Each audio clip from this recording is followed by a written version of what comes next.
Alright there guys, Sowerz here with another commentary, and as you can tell by the title, it is about the Decerto rules, which were announced yesterday. And obviously, a lot of you might know I am, still involved with the rules, but there's a lot more people involved than what there used to be. So it's not like all down to me, so don't hate me or anything if you love the MMS site and you used to abuse it every day of the week. But that is no longer part of the rules, and a few other things are either, and I think that's really going to help, the gameplay, things like that. And there's a few things obviously people were slightly confused about, which hopefully I can clear up about, as to why we banned certain things and why we have kind of segregated ourselves slightly a bit more away from the NA scene. And it's left people confused. We were meant to have universal rule set, and isn't this meant to get us developer support? And banning these things, is that going to affect that?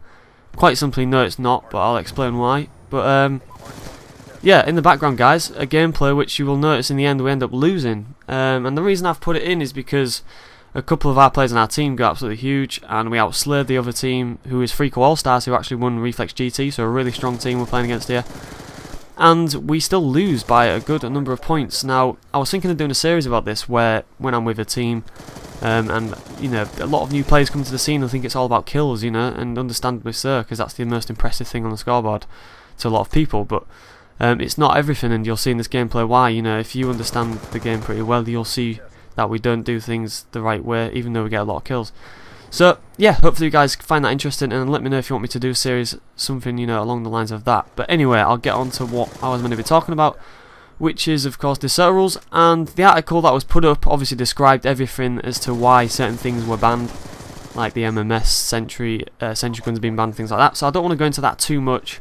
I just want to clear up the other side of things, where people were thinking, okay, why have we done this? Why not just go our own way completely if we're not going to completely follow the NA side of things? So the thing with that, guys, right, so why did we go with score streaks? Why did we go, why did we say at the start of the game we need to copy the NA rules? Well, these big events like COD XP, there is more to come. There is more things to come. I can't say exactly what. I don't know everything. I just know a few things, that it's going to involve our UK LAN events. It's going to give a lot of opportunities to a lot of players. It's not just going to be the top players. There's a lot of things to come, and people have to be patient. They have to realise that these things, the benefits of our scene, they're not going to come overnight, because you've got to think about it here. What events have we had? What big major LAN events have we had so far? We've had Reflex GT, there's been a UMG event in the NA, and already there has been an increase in terms of viewership on streams, things like that.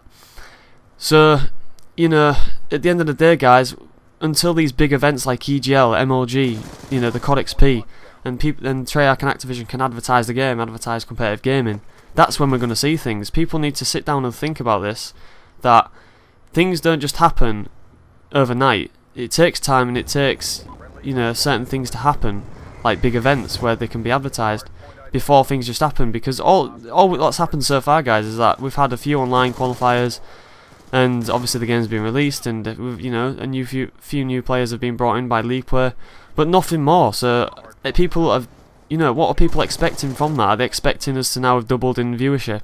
It's not going to happen like that. It's going to happen through big events and advertising, which will happen later in the year.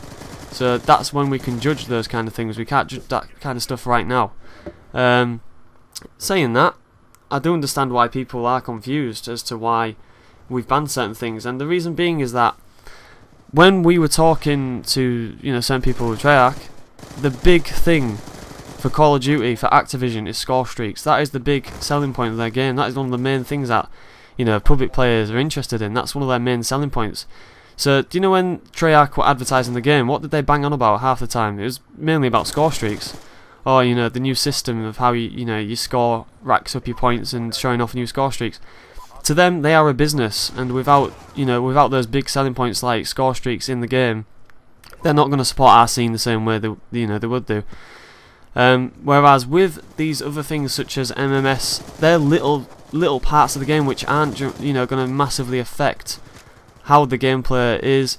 It's not going to affect Treyarch in terms of like how public players are going to perceive the game. When they're watching the game, they're not going to notice that these things are banned. But if they see no score streaks and they see really weird things like that, they're not going to be able to relate to the game. So it's about the key parts of the game which matter to Treyarch and Activision. They're the main things for them.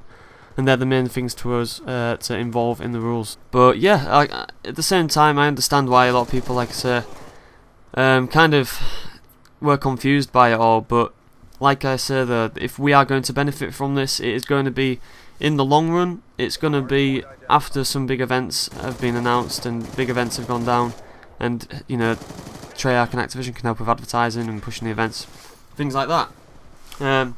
And like I say, score streaks are a big part of the game to them, and that is one of the key parts of Call of Duty, score streaks, and taking something like that out of the game. That's effectively what we're doing. It's not that we're adding score streaks in. It's that we'd be removing score streaks from the game. Like, that's the big thing to them. It's like we're damaging their game rather than they are changing our game, if you get what I mean by that. So we have to kind of take that into account if we want the benefits in the long run. I got a few tweets off people saying, oh, but it's just a fail, you know, it's failed already because look, you know, nothing's changed and nothing's happened. And like I said earlier, you got to just sit down and think, guys, what has happened at the moment? Nothing has happened. Over the next few months there's a lot of big events, a lot of things that are happening, and later on in the year as well. That's when we will see things changing, that's when we will see the benefits. Things like MMS, all those, like I said, they're not big problems. They're not going to completely change the way the game looks to public players, like I said. And that's what matters to Treyarch. You know, there's a lot of things to take into account, and not everybody understands every aspect of it, but you know, at the end of this year, that's when we can make our judgments. That's when we can start saying, oh, this is a fail or this was a success. I think people are kind of jumping on the bandwagon a bit too early in terms of what we should be doing with the rules and things like that, but that's just how it is, guys. That's just the way it is. Some people are like that, some people aren't, and we just got to deal with it. But at the end of the day, I understand what everybody's saying. I understand, like, you know, why some people are angry. People were used to the way, you know, the old games were, like Call of Duty 4.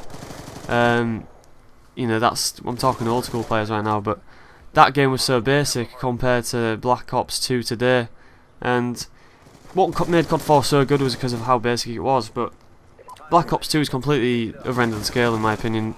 The classes are so complicated and there's so many different variations. To me, it's really important now what you roll with your classes, and it's added so much strategy to the game in terms of what you use, and there's so much more variation. I think it's just a lot more enjoyable to watch, a lot more enjoyable to be a part of in playing. And that's why really I never really get bored of scrimming. I mean, on other games I used to get bored of scrimming, maybe not COD 4, but other Call of Duties, you know. On this game it's just there's so much variation in classes and strategies with the score streaks as well. So there's a lot of things that with the rules today that I think benefit the game, but people just aren't used to change, and that's just how it is, that's the way it is. But I'm going to wrap that up there, guys. The gameplay's coming towards the end.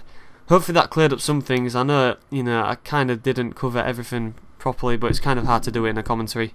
It's probably better to do an article or something, really, but I ain't going to do that, am I? So yeah, like I said, guys, I will be streaming today again. So if you guys have just viewed this video a few minutes after the upload, I'll probably be streaming right about now. Maybe some team scrims, I'm not sure, but yeah, thanks a lot for watching, guys. If you enjoyed the video, please drop it a like. I really appreciate the support, and I'll see you in the next video, so take it easy.